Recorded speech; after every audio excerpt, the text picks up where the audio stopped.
pika e 7 është shqyrtimi propozim vendimit për emërimin e Komisionit për kompenzimin e viktimave të krimit.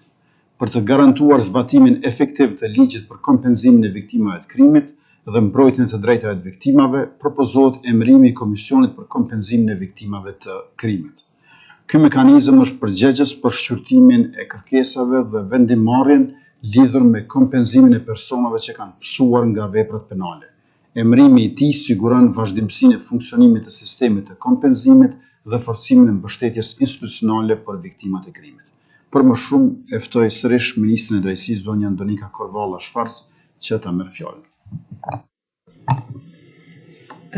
Kolegë nderuar, duke reflektuar angazhimin tonë për respektimin e të drejtave të viktimave dhe për garantimin e mbështetjes institucionale që u takon, kemi ndërmarrë veprimin e domosdoshëm për emërimin e Komisionit për kompensimin e viktimave të krimit.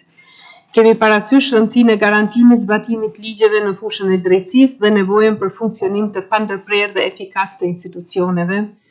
Ministria e Drejtësisë mbetet e përkushtuar të sigurojë transparencë, profesionalizëm dhe koordinim të plotë ndërinstitucional. Ky proces, pjesë e vizionit tonë për një sistem drejtësie të besueshëm, të drejtë dhe të barabartë për të gjithë. Ky veprim synon të sigurojë ruajtjen e standardeve kushtetuese dhe ligjore të së drejtës dhe zbatimin e mirëfillt të ligjeve në fuqi. Prandaj kërkoj mbështetjen tuaj për këtë propozim, të nderuar kolegë. Faleminderit Ministre Korvalla. Nëse nuk e don fjalën dikush për diskutim, juftoj pamiratim, kush është për?